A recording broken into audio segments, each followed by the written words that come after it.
Oh, yeah, curse on the show. Yeah. Okay, yes, we were giving some instructions backstage.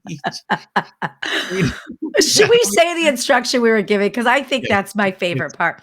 So Amani said, "We're on mute. We're not on mute. No cursing." And Yeah. our guest said, "No cursing at all." And I gave a thumbs up, like curse away. Amani, I didn't see your face. What did you say? I was like, "Yes, you can curse." I gave thumbs up, just don't be too vulgar. I mean, yes, that's cool. Yes. Yes, yes, yes. Okay, Mandy, happy weekend. Happy Monday. This is the last Monday that we're at Halloween's Eve. What are you going to dress up for Halloween? Ooh, well, I have a fun Halloween tradition. So, my neighbor Kathy and so normally Halloween, the World Series is on, and my Mm, dog is a lover who, you've met her before on the screen. So, if it were up to Luca, every Halloween person would get a huge hug from her, which would be not very productive for the trick or treaters in our neighborhood. So I leave my husband and the dog at the house and I go across the street to Kathy's house. And Kathy and I sit there. I always bring a pot of turkey chili. mhm. And I sit there and when the kids come up, Kathy always she plays a little prank on the kids. She offers them a basket of things and she's like, would you like some treats? And the kids look in and they're very confused because the basket is oyster crackers, soy sauce packets, like all the things for to-go stuff. And then they Mhm. look at me like, is this lady crazy? And I'm like, or do you want some candy? So we have Right, this little right. shtick we do, which is fun. And so I haven't decided what I'm gonna be tomorrow. I have so many wigs and glasses, and I'm Ooh, sure I'll come up with something last minute. I'm okay. sure it'll be super easy. What about you? What do you do for Halloween? Nothing. So I'll be, I'll be teaching my You're own. being like in the dark with Scoot Yes, watching the World yes. Series, Nice. I'll avoiding be people. lights off, no trick or treaters. But actually, I think this is the first time that I've taught on Halloween Day. So, Oh, I told my students, I said, if you, for the music class, I said, if you dress up in a costume and it's got some relation to music, I'll give you extra credit. I told my okay. entertainment operations students, if you dress up for Halloween and it has something to do with movies, TV, or film, I'll give you extra credit. So that's my Oh, participation to the holiday. that's good. Wait, so do you teach though? I mean, do you dress up in the classroom though? If you're asking them to dress up, you just dress as Right. a grumpy professor? I'm, I'm just like a professor. Yeah, that's my costume. Yeah, but I'm bringing for one of my classes tomorrow. I think I'm bringing a piano in, so I might just be Oh, like a busker or something. So yeah, I think I might do that. We'll see. that's great. Play some Stevie Wonder or something. I wish I could. I'm not that advanced. I know my chords, my chord trends, my scales, and my progressions and everything, but to play music, a little more difficult for me. Okay. Well, not yet. Someday. Yeah, Someday. there you go. Someday. Tell Mhm. us about our guest today. Well, our guest is the epitome of badassery. So Uh-huh. much so, she is a best-selling author. She is a speaker. She is a martial artist. She is an entrepreneur. She is a coach. She is a friend.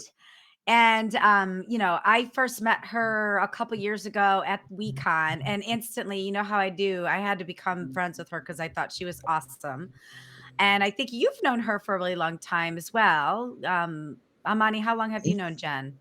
I first saw Jen when she presented at WeCon when we were in Catalina Island. So when was that? Oh, That was 20. 2019. No, no, no. That was 17 or 18, I think. Oh, that's right. 2017. Yeah, yeah. All So I saw her right. then. Shout out to DJ Tech Jitsu. Hello. Tom Griggs is here in the chat. Hello. Hi, Uh, everybody. welcome to the virtual stage, Jennifer Cassetta. Round of applause. Jennifer, welcome. Yes, yes. So first of all, do you prefer us to call you Jennifer or Jen? So we Jen can is know. great. Jen. Okay, Jen is great. Okay, where shall we begin? I think I have an opening question, Mandy. Are you good with me kind of asking the opening question? Yeah, go for it. I want to know, and I'm assuming that a tiger is your spirit animal. Ooh. Tell us, Mm. tell us why. So you're assuming that, first of all. First of Right. all, hi guys. I'm so excited to Hi. be here. Hi everyone out there. Thanks for tuning in. Tiger. So I write about the tiger in my book around chapter 4, which is about the kiap, the powerful, spirited yell that martial artists use to accentuate every movement, perhaps scare off their attacker. And I briefly write about the tiger, like uh, in the intro, just saying, for some reason, a lot of us, and especially women, I wrote the book really geared towards women, we don't use our voice in a powerful way. And especially when someone is encroaching on our boundaries. But if we could just channel our inner tiger, then everyone in the wild will know what's up. Right? The tiger doesn't say, "Oh, I don't want to set this boundary because because I'm scared I'm going to offend somebody or make them feel bad about the way I'm setting a boundary." So, everyone in the wild knows when the tiger roars what it means. So it's really just about getting clear in your communication style. Mm. Oh, okay. Now, was I correct in my assumption, or is your spirit animal a different animal? Well, I sometimes say German shepherds because I have Aw. hip dysplasia and so do they. Okay. You're being literal, but okay, okay. Yes, literally, that's funny. But I'll go with the tiger. I'll go with the tiger. We'll go with the tiger. Okay. Mandy, go ahead. Over to you. Well, you know what? I didn't have this question prepared, but since you said it, I want to go there. Let's talk about your hip dysplasia because, years and years of doing what you do, obviously you're active, you work out. Can you talk about the hip situation you had when you realized listened to your body and actually, got the procedure, got it taken care of, and what that recovery looked like for you? And I have a couple follow-up questions after that. Sure thing. Well, yeah, let's dive right in. Dive in. It was probably 6-ish years ago when I just started getting like very achy in my hip joint. And I kind of knew what this was going to be about because I have a history of family members that have all had hip replacements. So there is a genetic factor involved. The years of martial arts training, like sticking my leg up in the air straight like 180 degrees, did not help, I'm sure. So I kind of knew once that pain started the path that I was on. I did whatever I possibly could to put that off as long as I could. But at the end of the day, when there's just no space in that ball and socket joint and you're getting just bone on bone pain, it could be really it's sad. It's depressing. Anyone out there that's listening that has any type of ailment, injury, chronic injury, especially chronic pain, you know what I'm talking about. It could be a real downer on your mood. A lot of people get depressed. So at some point I knew that this is holding me back from doing the things that fill me with joy, even just going for walks down to the ocean, but hiking and all the different active things that I love to do. I knew that it was time. So I went for a hip replacement surgery in July of 2022. So it was pretty much a 5-6 year span from when symptoms began to when I actually got it taken care of. How And was the rehab for your hip replacement surgery? Because, you're very, very young. Most of the time we have it when people get into the, elderly age. How was rehab for you? I know someone yesterday said, "Oh, I had an old lady surgery too." I was like, "Hey, Right. You're like, be nice here. don't put me in that box yet. right?" Yeah. In fact, there are a lot of people out there that have had it at a young age. How do I know this? Because when I was seeking out help and advice and support, I found a private Facebook group called Young People with Total Hip Replacements. So Oh, Oh, that's nice. actually Nice. in chapter 2 called Bounce Back, which is when life is kind of knocking you down for the count over and over and over again, you really need to lean on your support system and seek out support systems that you normally wouldn't, right? Not just like the friends that you always go to or the family members that you always call, but like other people that have gone through that type of challenge that you're facing. So that's where I found that Facebook group. And then circling back to your question, the rehab was actually fairly, I don't want to say easy. It wasn't easy, but for 6 weeks, essentially, I was, just around my neighborhood and walking around. My husband was taking care of me and feeding me meals, which was really nice. Yeah. And, but by 9 weeks, I taught my first self-defense class again, if you can believe it. Wow, That's 9, awesome. yeah, Yeah, that's awesome. congrats. No high Yeah, kick. yeah. No high kicks again or just no? Oh, like, probably ever, but especially on that 9 weeks, I was, like, very staying steady and You gotta take it grounded. easy. Yeah, yeah. Go ahead, Yeah, yeah, Mandy. same.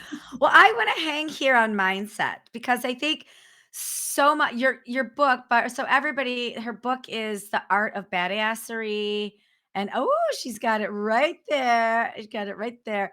And I love there's a rhyme in it. Can you read this the subtitle? I love this rhyme. Unleash your mojo with wisdom of the dojo. Ah, I love it. And this book is chock full of mindset and true wisdom, like true mojo wisdom. So, one of my favorite things you talk about is your power pose and your stance and how do Mhm. you physically show up in spaces. So, can you share that? I think so many of us make ourselves small or we hunch over or like mentally or physically. So can you just expand on that a little bit? Like what you see people doing, and then when they leave one of your speeches, how you see them grow. Absolutely. You know, there's just so much to say about the mind-body connection. We know that it's strong, right? Um, so I think about these 10 years where I was going to the dojo like almost every single day. And the minute that you step onto the mat, like everything changes. Your physiology changes. And when your physiology changes, all of a sudden your mood changes. And we had this ready stance. And the ready stance was like just kind of here, feet separate a little bit. So you're taking up space, you're grounded, but always like perfect posture the minute that you step on that mat. And I take that posture now everywhere I go on stages, but even just it's my normal every day, even right now, right? I'm trying to remind myself to have my shoulders back and physically straight.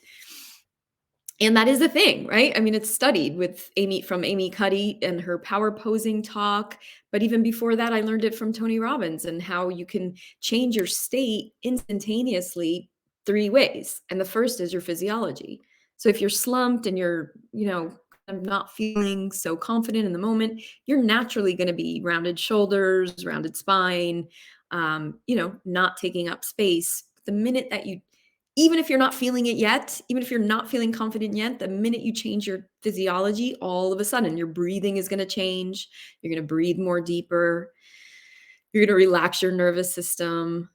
Testosterone will rise if you get into that type of power pose, and cortisol, those stress levels are going to decrease. So I do have my audiences at every talk I give stand up and hit these power poses. And then we do affirmations. So that's a whole other thing. But just those stances alone, you know, you just see it. People start to walk taller and act different when they feel more confident. Ah, I love it. Could we stay here on mindset? Because I would like to know what impact Wayne Dyer has had on your career and how did your dad initially introduce him to you? Whoa. A Someone lot he has goes deep. someone has dug in the crates. Where did you even know? Like, I want to cry right I have some skills. Don't cry, don't cry. But I have Aw. some research skills, and I feel that people need to know more about Mr. Wayne Dyer because he's popular, but not amongst like many of like our creative people. So just if you feel so motivated to share. Oh my God, of course. I love him. And and the connection to my dad is very powerful for me. And if I share a lot about my dad because he is the first person that introduced me to self-help, all of that. When I was a kid, he had the Tony Robbins tapes playing in the car or the bathroom and Dale Carnegie books and like you name it. And then as he got actually into more martial arts and more spirituality, then he started to listen to more Wayne Dyer. So we had an entire library of Wayne Dyer books. And then my dad and I went to see him speak live in New York City. Nice. And Nice. yeah, he was a very special being. And, one of his sayings that's coming to me is we're not human being. no, we're human beings, not human doings, or sorry, and that, but also that we're on this earth having a spiritual, experience, right? Um, so yeah, I mean, I don't even know where to go with this conversation. All I know is it's this my father passed away in 2016 and Wayne Dyer passed away, I think, in 2015. And both of us were just like mourned that loss so much, even though we didn't know him. We met him once or twice, but um, because he was such a powerful person. I don't Yeah. know. Do you have any specific do you like him? Do you read his books? Oh yeah, love him. What is the one book you'd recommend? I know he has tons of them, but if there was one book that you love by him that you recommend to everyone, what book? Or you can give us two because he has so many that come to Yeah. mind. Yeah, The Power of Intention, I would say is Mm. is really wonderful. Mhm. I just did something today where I was writing out the beginning of a big project. I don't even know if I should share it yet, but like the first sentence I wrote was the intention of this project is. And when I wrote Mm. this sentence, all of a sudden, all the fear and the what ifs and how am I going to do this all just kind of melted away, even if it was just momentarily, because I had this really powerful intention of empowering millions of women to be inspired to step into their leadership so the world can experience more peace. Like, that's a huge intention. And when you can get clear on intentions, and that's the book, right? That he wrote is like, yeah, everything else was just like, oh, okay, I can do this. Mm, brilliant. Thank you for sharing. I appreciate that. Um, Where'd you find that? I do my research. I dig and listen and read and dig. And so, so I saw some things that caught my eye. I was like, ooh, Mm, because, I love Wayne Dyer too. And I figure uh-huh. you probably know a little bit more about him than I do. So I said, let's ask Mhm. and let's see. Love him, love him. Yes. Um, how did your martial arts training help you heal from the Mm, PTSD that occurred because you were near the towers for 9/11? yeah, I mean, you know, uh, I can talk to this on a very, I don't know, just how it happened to me, not necessarily a scientific, Mhm. um, e reason for it, but I just know looking back that after experiencing the, towers falling that day and being in the rubble and, um, I feel like a lot of people who probably listened to this have heard my story already, so I don't wanna go into the whole thing, but essentially, I was 3 blocks south of the towers when the first one fell. I experienced this, like, traumatic freeze in my body where I couldn't move. This woman helped me.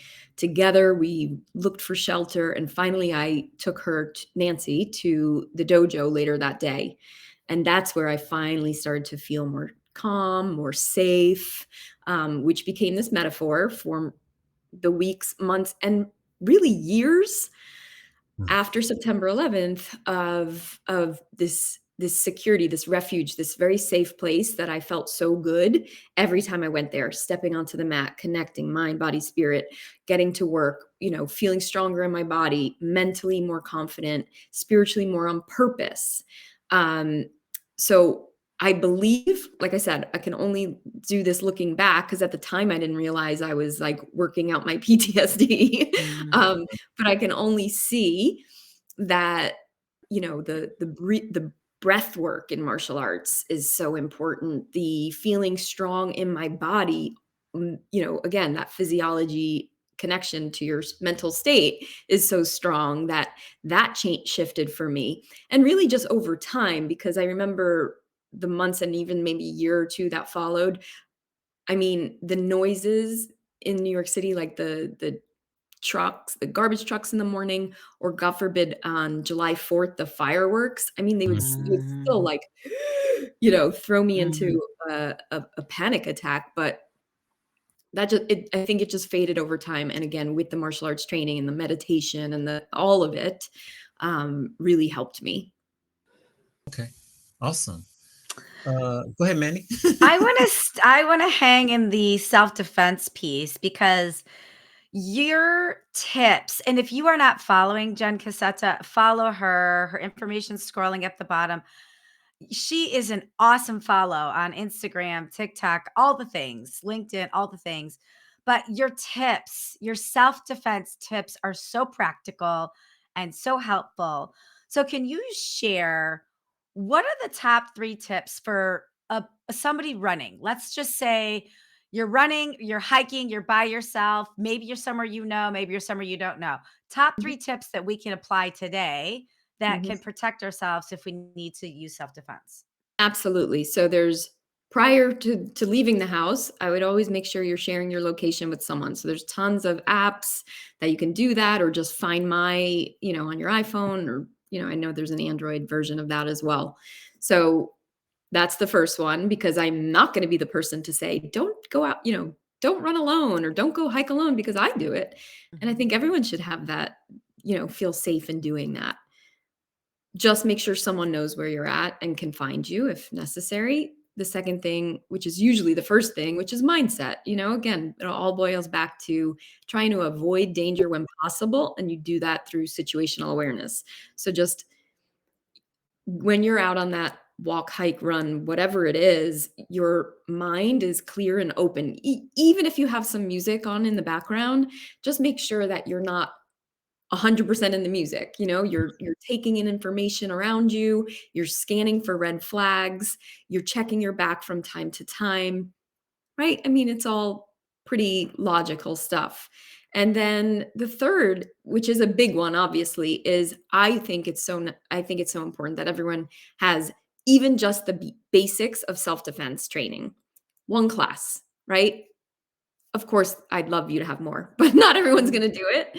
So Yeah. realistically, I would say everyone could take one class and just learn eyes, throat, groin. They could learn, a couple of moves that might help them. I mean, I tell the story in in all my keynotes. It's in my book, of Kelly Heron Lieberman, who took one self-defense class, was attacked in a bathroom in Seattle 2 weeks later, and the instructor's words were in her head, and she remembered fight hard and fight loud. So she was screaming her battle cry over and over and over again, and you all know it. It's not today, mother. Yeah. We didn't bleep her.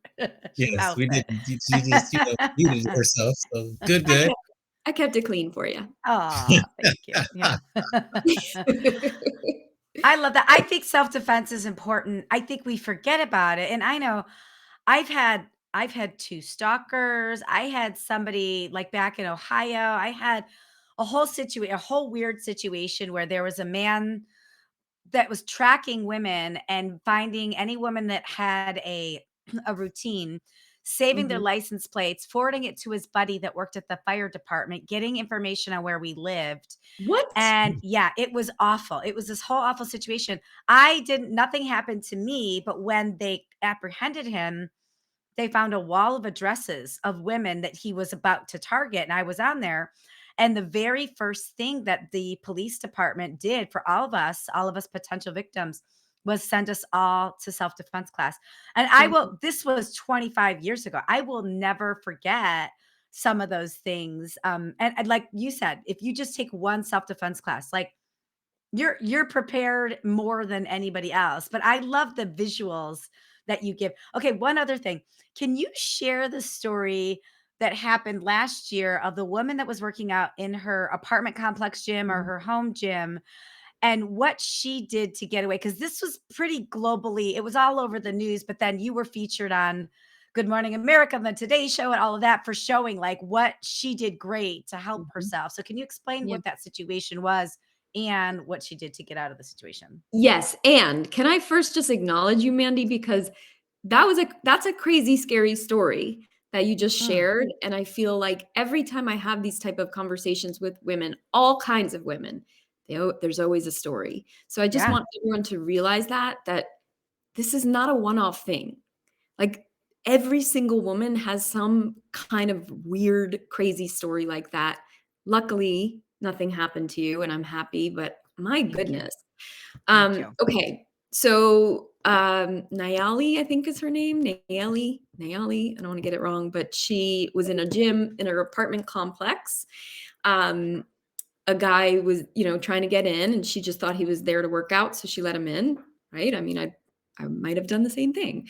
And I believe she went back to her workout, and then, you can look it up on online. There's a video of it, and some of it's edited out, but essentially, he goes to attack her, and she what she did right was she kept moving away from him. She kept trying to keep distance from him, like creating space and distance. So I remember that, like facing him, not turning her back, right? But facing him and squaring off, kind of, which was pretty forceful of her.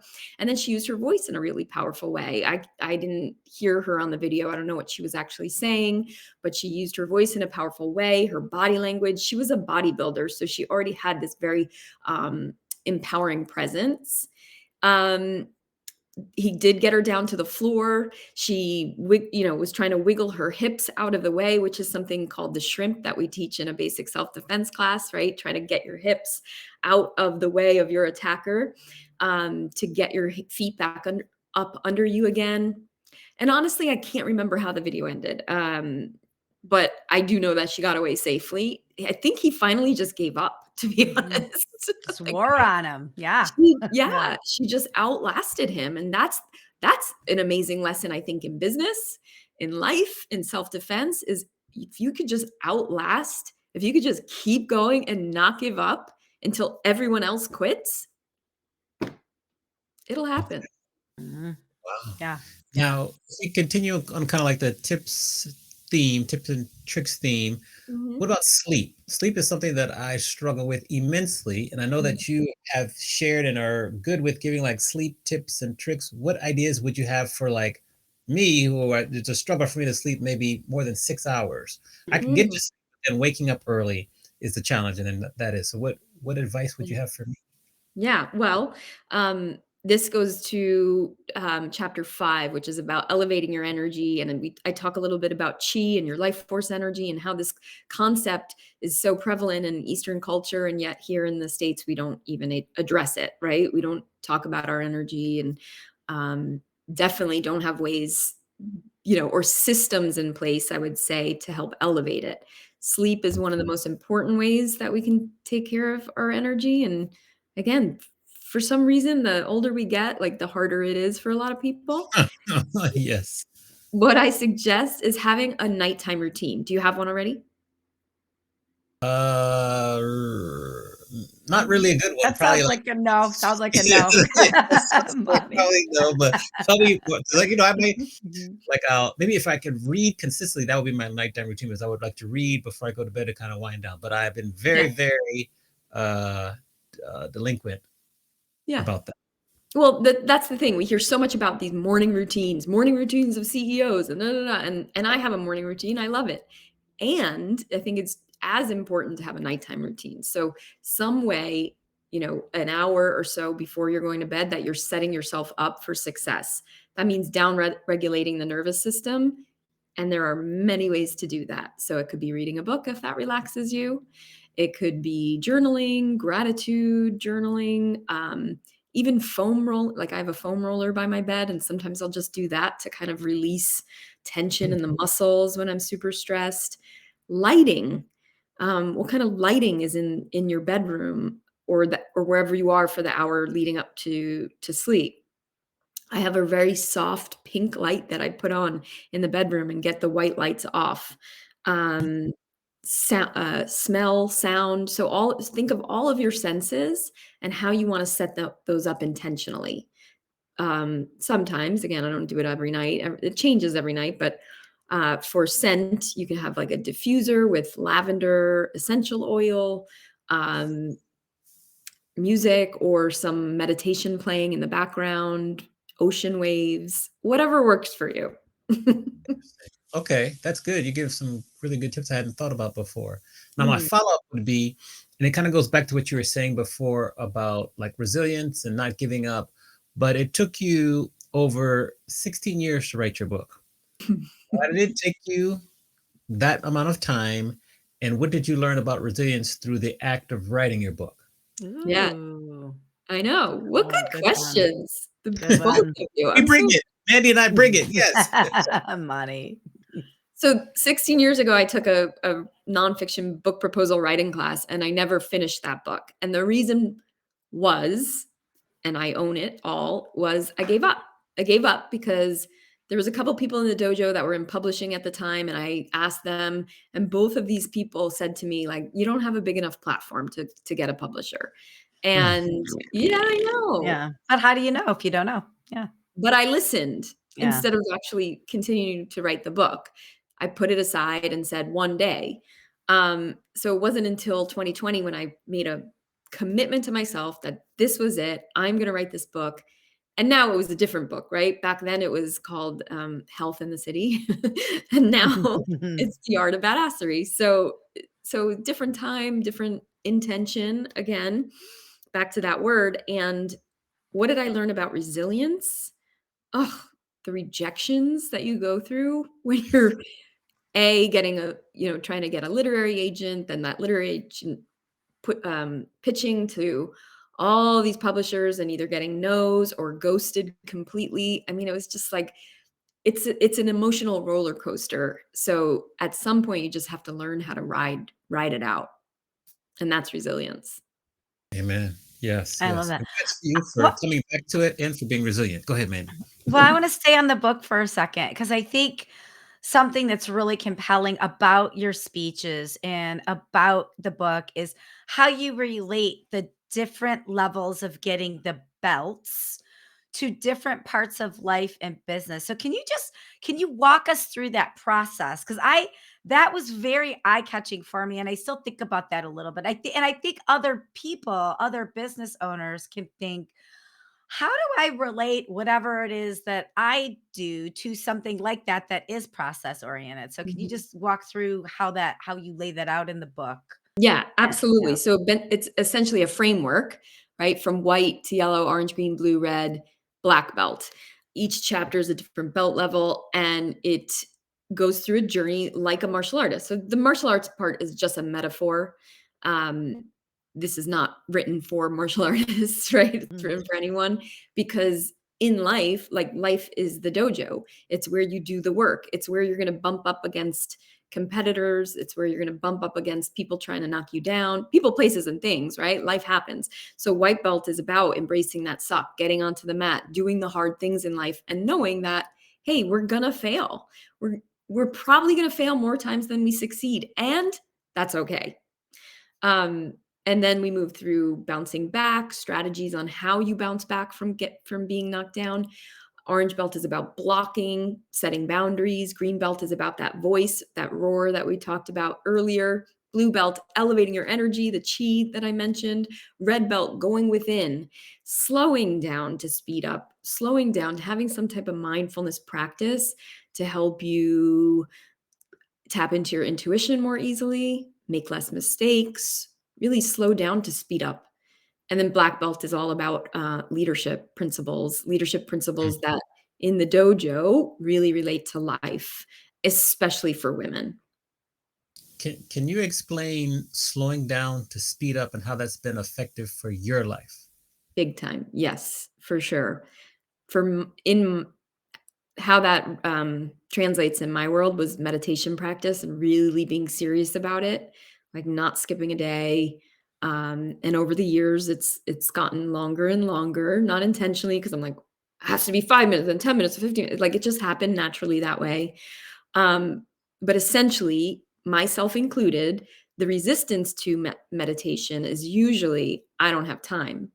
But what I mm, realized is over time, the more you dedicate to it, the less the more time you actually have because you're more productive. mhm, So instead of racing thoughts all day or waking up and reacting to the first email that you see, if all of a sudden you have a wider gap between stimulus and reaction, you make less mistakes. You're more thoughtful, you're more intentional, you're more tapped into your creative mind. So you get more ideas, right? You know it out there if the best ideas come to you either in the shower, on a walk, or something like that, right? That's the reason, because you're giving yourself space. But if we're constantly reacting to what comes our way and living like life like that, mistakes, errors, all the things. You're just constantly like a ping pong. Yes. Fascinating. Space and silence. Yeah, that's Yes. beautiful. Yes. So Mhm. we've come to the part of the show where we kind of flip the script and we Mhm. let you ask both myself and Mandy one question. Mhm. And so no question is off limits. So we'll let you choose who do you want to ask the question to first, and then we'll continue with our kind of chat after we go through this round of the interview. It's coming up for me self-defense again. I mean, I didn't plan these Oh. questions. So Okay. so I'd like to actually ask Amani because I know Mandy already took self-defense, but Amani, have you ever taken the self-defense class? And if so, what do you remember most about it? Ooh. So I have never taken a self-defense class. I just kind of learned from being with the fellas and around, different environments. So never a proper self-defense class Do you yet. think you think it would be helpful for yourself or other men out there? Absolutely. 100% yes. Yes. Absolutely. Cool. Mandy, what is the thing that you remember the most from your class? And have you taken others since then? I haven't taken others since then, but I remember specifically what they told us. And again, this is 25 years ago, Ohio. So I'm sure approaches have changed. But what I learned was when somebody comes at you with their hands, towards your shoulders, take your hand and hit their hands up, swing your arm up, hit their hands down and chop them in the neck. That was it. And for a while after that, that was a party trick. I'd be like, if anybody attacks me, here's what I'll do. And I showed him that. Did you say But "Hiya"? I didn't say hi, yeah, but I'd be like, chop you in the neck. Like I just did it. Touch But him in it's the throat. really fast. I don't have enough space here because I'll down all my equipment. It was fast. They said to do it fast. They said, knock them off balance, swing around, knock them in, chop them in the neck. And it's fast. I remember that. I haven't ever had to use it, but I remember that and I'm ready. But I love that question. And I actually, if I can, I want to bounce a question back to Amani because I know women, my Mhm. aunt and I were just talking about this the other day. Women are always conscious of like, who's around me? Is it safe to walk to my car at night? Should I go down that stairwell? Should I go in that alley? And my aunt and I were saying, we don't know if men think about this as vigorously as women. So I guess Amani, I want to ask you, when Mhm. you feel like you're in an unsafe situation, where is it? Like, where do you think that self defense might come into play? Like for me, I go for my after dinner walks. Sometimes it could be later in the evening, solo around the neighborhood. So I'm Mhm. definitely, and I have my earbuds in, usually listen to a podcast or a book, but I definitely am looking around, just making sure if I notice someone like following me or following the same path as me. Really, if I'm walking, if I'm driving too, I kind of keep an eye on that also. Mm. Um, so I definitely pay attention. A lot of times we do events in big cities, so we might have to be Mhm. out later, out early, and we're walking around places alone, taking equipment, all sorts of stuff where people could just run up on you. Even if you have a book bag, like I carry a book bag around all the time, and even if yeah, so I keep that in mind. A lot of times I might leave school late, like 10 p.m., go to the parking Mm. lot. This is a long walk where there's not many cars around, so I'm kind of always peeking. I started to even go with groups. Like I'll say, okay, any students walking to College Park parking lot, let's walk together just Mhm. because, for their safety and mine, it's better to walk in a group. So that's kind of how I keep it in mind, but I'm very diligent because, growing up, things happen, you get jumped, I work in hotels late at night as a young person, like there's stuff that you've seen that's happened. So it's top of mind Mm. for sure. Yeah, Yes, definitely. yes. I've Yeah. I've taught self-defense now to a few hotel staffs. Ace Hotel is one and the Terranea down here. Um, and I think every event space, every person that works really in events in general should take some type of training. But Mandy, back to what you were saying, Mhm. during the pandemic, there was a big, I think it was a Twitter thread that was exactly that, where women said, "What do you think about when you leave the house before going for a run? How not to get attacked?" And then asked men the same question: "What do you do to not get attacked before you go out for a run?" And they're just like, "Nothing." Like, there's Nothing. not even a thought. Mhm. Whereas women were like, "I carry my key between my fingers. I do this. I have pepper spray," right? All of these things that we think of, which is such a shame. Yeah, it is. It's crazy. I think that was the other thing you'd asked me 2 things or something I remembered. That was the other thing I remembered from that self-defense class was, this man that was stalking us because we had routines. And I am a person of routine. Like you were talking about your morning and nighttime ritual. I've got a whole wake up routine. I've got a whole sleepy time routine. So Nice. for them to say, if you have a routine, switch it Mm. up. That Mhm. was and I went to the same coffee place every day on the way to work at the exact same time. I was a total target. And Yeah. so that was the other thing. If they had the same routine, just switch it up or leave the same time, but just go to a different coffee place or change Mhm. it by 2 minutes or something like that. So Yeah. I appreciated that self-defense advice That's too. smart. You know, Nice. to stay on kind of the mindset topic, I know Mhm. that you practice kind of like a social media feed detox. Why do you do that, and how has that been beneficial for your mindset? Uh, I need to do more of it right now, because I'm just yeah.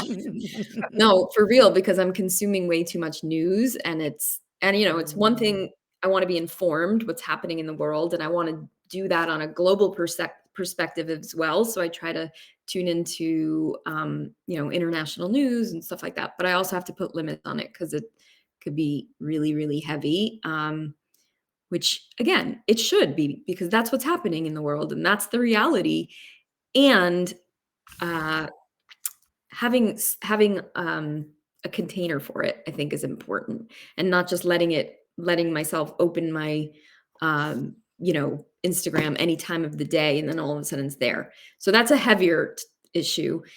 Before that, it was really about as I was building my business, I got caught a lot of times in the comparison trap, and I'm watching Mm. these young entrepreneurs, half my age or just younger than me, like looking like, you know, like they're so successful in a short amount of time. And here I am, I'm like, I've been busting my ass and I'm comparing myself. Anyway, we all know that that is no good. So if I have to unfollow accounts that feel uninspirational to me, if they feel fake in any way, then I'll just unfollow them and keep my feed posted with women that I aspire to, women like Mandy that I want to root on and cheer and who Aw, thank motivates you. me. Yeah, no, I mean it. Like I want the real thing. I want people that are sharing the highs and the lows, the realistic challenges and struggles that they go through in their path to success. I Awesome. wanna hang here with your business adventures because, Mhm. we all know we're all entrepreneurs here, and there are highs and lows, and, like, what keeps you up at night right Mhm. now about being an entrepreneur? You know, to be completely honest, it's I for a very long time was doing speaking 100 like I would say 90% of my business was really speaking gigs. And as you know, in the event industry, what happened in the pandemic, everyone was like flat out. I pivoted, I did virtual events like crazy. I made it through. Now on the other side of this, I'm still out there, but at the same time, I'm beholden to other people. I'm beholden to yeses, to confirmations, to getting on the stage versus doing that and having my own coaching practice at the same time. So that's my work right now is making sure that I'm doing both and not ignoring one or the other. Balancing it. When you're coaching, what are you coaching people on right now? I mean, I know, but just share with the world what you're coaching. Because who doesn't want Jen for a coach, for God's sakes? Like, this Yeah. is so Hallelujah. she's so Yes, yes, inspirational. Oh, yes. thank you. I mean, for years I was like saying different things. Empowerment coach, this. At the end of the day, I'm a mindset coach. And right now I'm just about to get my certification in high performance coaching. Again, it's really just going after what you want in life, using your voice powerfully, learning how to set boundaries, all of those things. But also I'm a trained health coach. So I want to coach the whole, or I do coach the whole person, your health, your wealth, your career, all of it, because it all starts with your mindset. Mm. Yes. I just came up with a great idea. Wait, Well, so I should probably wait till off camera, but I don't want to forget for you. Amani, do you think we should connect Jennifer with our other Jennifer, Jenny Perrin? Oh, Because yes. she Good. is a health coach, she's an Mhm. integrative nutritionist, but she's always loving to partner with other people and refer business ba and your personalities, I just feel Mhm. like you would be great partners in crime. Okay, Yes. mental note, Yes. I'll do that offline. She's gonna co-host with Amani next week on our Next week. show, Great. Yes. but I think that would be a good partnership, and who wouldn't wanna have you as a coach? You're just Yes. spectacular. Agreed. Thanks. Now, if we're gonna go back to when young Jennifer graduated from Fordham University and Bye. give her advice based on what you know now, what advice would you give your younger self? Oh, dear Lord. If you knew her back then, you'd be like, "What are you doing?" I mean, Mm. talk about unsafe. I had very unsafe habits. But the real thing I would say is this, Jennifer, like, get clear on your wants, needs, and desires, and don't put any other boy or man or anyone's before and ahead of your own. Like, really focus on yourself. And that didn't start happening until I got to the dojo. But even then, I was still in this habit of honestly dating crappy guys that let me how do I take personal responsibility? Because that's another big thing for me. I try to take I was attracting Mm. men in my life uh because I was looking to fill a void, I think, and I wasn't clear on what I really wanted and needed at the time. So that would be my biggest advice to my younger self. I figured it out later, but that's okay. Like, Wow. Yeah, yeah. As that's we great. do, as we do. It takes time. It It just does takes take time. time. We have well done it. We've all done. I wanna Yes. know what you're watching. Who are you following? What are you reading? Like, what are you consuming right now to keep yourself going? So much. So I'm going through this coaching certification, so that's taking a lot of my time. If I look around, the Abundance book I just bought on Saturday. It's this tiny little thing. Do you know I it? have it, No, yes. tell us real quick. Yeah. It's a secret. Oh, okay, Monty, we can't tell you. okay. We can tell you. Okay, No, fine. no, Continue We on. she can we tell told you you. about it. Yeah. Yeah. But it's like this, it feels like very secretive. Don't you think, Mandy? Yeah, if we're talking about the same book, but it's a work I have mine's not a micro book, mine's a bigger Okay. book. It's like a Okay. workbook. Maybe we're talking about a different book, but Okay, yeah, that's yeah. okay. I have yeah, that, I'm working on right now. What am I watching? The Morning Show with Reese Mm, Witherspoon and so Jennifer good. Aniston. Gosh, I feel like I have a stack of books. Oh, on my Audible, I have Joe Dispenza, Mm, Becoming yeah. Supernatural, I think? Yeah. Yeah, Becoming Supernatural. So that's what I'm reading and listening to. Love that Nice. Now, stuff. how can we best support you? Where should people be following and learning more about you? Kind of where should we send everyone besides Instagram and LinkedIn?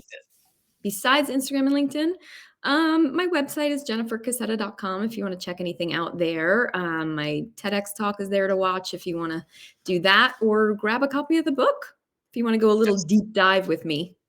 Yes. Go to Great book. Amazon, pick up the book. We Yeah. didn't even talk about our TEDx talk in the introduction. I had So questions here too. I was like, how can we get our own TEDx talk? Any advice? But we ran out of time because we have so many questions, so little Mhm. time. Mhm. But do you want to share any quick tips on getting a TEDx talk if Mandy wants one and I want one?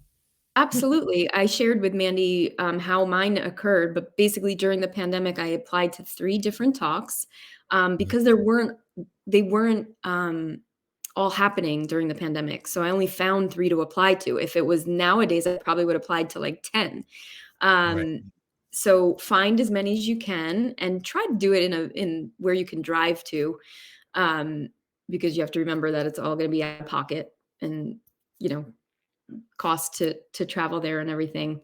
But I got it rejected from all 3. And then it wasn't until a year later that TEDx Temecula team reached out to me and said, "Would you like to audition?" And at the time I was writing my book, so I was like, "Sure, great." But I didn't go and like apply to so many more. Anyway, long story short, I said, "Are you sure? Because you rejected me last year." What changed? Yeah. Right, right. What changed was the theme. So that's Ah, something that you really want to keep in mind is the theme of the TEDx talk because they will reject, even if it's a great talk or you're a great speaker. And you don't have to be a great speaker. You do not have to be a professional speaker to get on a TEDx stage. That is hands down what they reiterated to us many times. Only myself and Scott Greenberg were on the stage that actually were professional speakers the day that I gave my TEDx talk. Oh gosh, I have so much to say about it. So theme, make sure that you align with their theme. Try as many as you can because a lot of people want to get on that stage. So there's lots of competition. So just try over and over again and make connections. Go to them. Go check it out. Meet the organizers. Keep in touch with them. That's what I would do. and how did you like find or source all the different ones? Like I said, I was just Googling. I honestly, I couldn't find a whole lot of them because it was shut down during the pandemic. A lot of them were shut down during the pandemic. And actually, the one I got rejected from would have been online, which is such a terrible experience. So I feel like it was like a gift from the universe that I was actually accepted the following year. Yeah, timing wise, like how perfect because it's right when your book came out. Yeah, Amani, I'll send you the link because I've submitted the last couple years for Okay. TEDx San Diego, a couple of the TEDx's, and I just talked with the TEDx person last week, and she even said like it's all about the theme of that year. It doesn't necessarily mean your idea isn't worth listening to. It just means the theme. But if you go to the TEDx website, it shows you all the cities and there's different contacts and you can apply through there. But Jen is an excellent resource because she's helped me with a lot of different pieces of information on that. And I've taken pages and pages and pages of notes. So thank you, Jen, I love for that. But she's a great resource if you're working with her on coaching of any sort and you want to get on a TEDx stage. I would definitely talk to her for sure. And if they seem to come out, at least the ones in Southern California, all in the fall. So Just if you, came out today. TEDx San Diego just came out today. oh, Ooh, okay. okay. Mhm. Yeah, Do it. meaning Let's go. right, meaning they all happened in September, October. So if you count backwards, then they're planning 10 months out. So now would be a great time to hit Right. the Okay. interwebs. Well, I feel like we have to pause because I feel like we have so much more to talk about. Like there has to be a part 2 because I have some questions here that are still unanswered, and Wow. I'm going to keep them. And It's gonna there's make so much to Amani know. not fall asleep at night. Yes. So I just want to say thank you for all the work you do because I know that you do a lot for like self-defense in the professional speaking world, coaching and all that. And I know that and sometimes it can be a little lonely, but keep doing what you're doing. You got support system here, the two of us and others, and just continue to be of service. Thank you both so much. Honestly, I appreciate and feel that support so much. And I wish that for everyone. I wish everyone who's working by themselves have people like Amani and Mandy to reach out to, and because I'm eternally grateful. Aw, Awesome. we're grateful for We're- you. We're going to put you back in the green room, but only after a round of applause here. So another final applause there. We'll see you briefly backstage. So Mandy, you're going to be leaving us for next week. So who will be in your place and who is going to be the guest? Well, the guest host next week is Jenny Yes. Perrin, who is a Right. previous guest. So she's going to fill my shoes next week, fill my microphone next week. But Yes. you know the guest. It is our Yes. spiritual entrepreneur. Do you want to talk about Yes. her for a second? Yes. So Pauline Nguyen, I met her at WEC in Cancun when I was interviewing her for the MPI digital broadcast. And then I listened to her book when I was pretty much all during my book writing retreat in Minnesota. Just amazing story, amazing advice and wisdom. And she has a very different perspective to it. It's going to be really cool. She's coming to us all the way from Australia. So when we interview her, it's going to be Wednesday morning in Australia. It'll be Monday afternoon for us, Tuesday morning for her. So that's going to be cool. We continue to check off some international boxes on our podcasting and live streaming what is it called? Checklist or whatever, or passport. So it's exciting. So we'll miss you, but we're going to have to ask some questions on your behalf when she's here. And just for everyone who's watching and listening, make sure you follow our Adventures in Business LinkedIn Live page. Follow us on Instagram also, and leave us some reviews. Tell us what you like about the show on Spotify and Apple Music, all the platforms.